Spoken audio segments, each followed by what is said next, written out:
Hello friends, स्वागत है आप सभी का एक और नई इंस्पिरेशनल स्टोरीज में। दोस्तों, आज की जो कथा है पूरे भारतवर्ष की संस्कृति और भगवान श्री कृष्ण के आगमन की पल की है। और द्वापर जैसे पवित्र युग में एक ऐसी घटित घटना पर आधारित है जिसके प्रतिशोध से पूरे संसार को एक भीषण युद्ध का दर्शन कराया। ये घटना शुरू होती है पांडवों के हस्तिनापुर छोड़ने के बाद की, जब पांडव हस्तिनापुर छोड़ के इंद्रप्रस्थ जैसे भव्य और सुंदर राज्य का निर्माण करते हैं। वहां के सम्राट युधिष्ठिर ने एक सुयज्ञ का आयोजन करते हैं और सारे राजा महाराजाओं को आमंत्रित करते हैं। अपने अनुज हस्तिनापुर के युवराज दुर्योधन को भी आमंत्रित करते हैं। दुर्योधन हस्तिनापुर छोड़ के इंद्रप्रस्थ में जाते हैं और वहां का सुंदरता और भव्य दरबार देखकर वो चकित रह जाता है। दोस्तों, वहां पर दुर्योधन एक ऐसी जगह पहुंच जाता है जहां पत्थर सा दिखने वाला पानी था। वो पानी था मगर वो पत्थर दिखता था और वहां पर दुर्योधन गिर जाता है।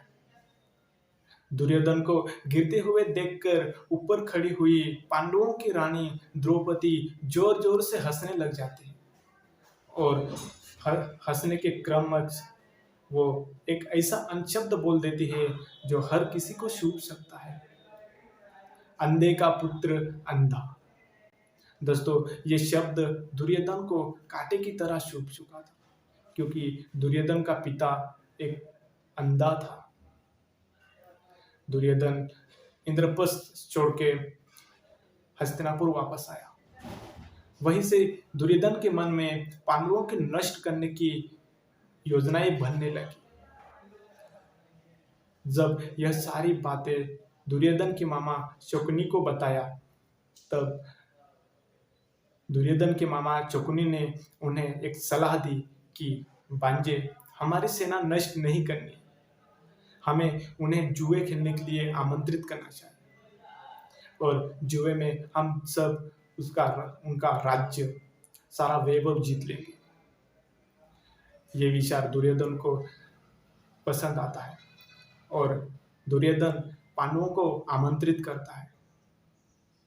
पांडव प्रलोभन में फंसे हस्तिनापुर चले आते हैं और ये जुए खेलने का खेल प्रारंभ होता है। पांडव धीरे धीरे सारा राज्य, सारा वैभव, सारा सैन्य हार जाते हैं।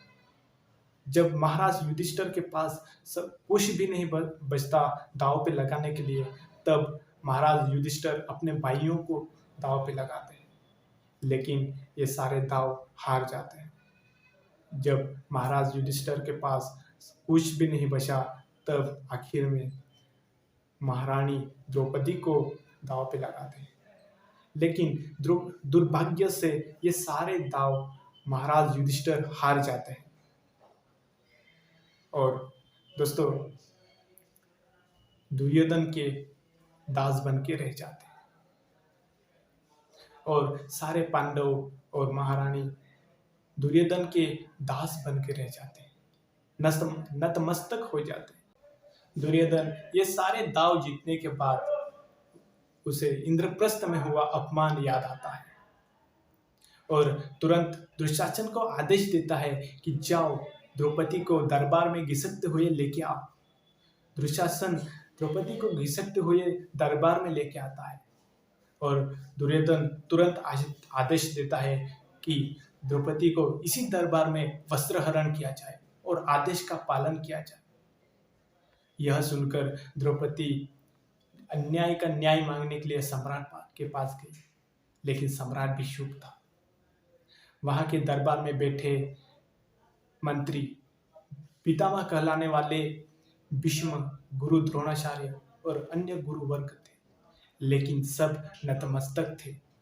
और आखिर में महारानी द्रौपदी भगवान श्री कृष्ण की आराधना करती है। जब भगवान श्री कृष्ण के पास इसकी आराधना पूछती है, तब भगवान श्री कृष्ण उनकी द्रौपदी की सहायता करते हैं।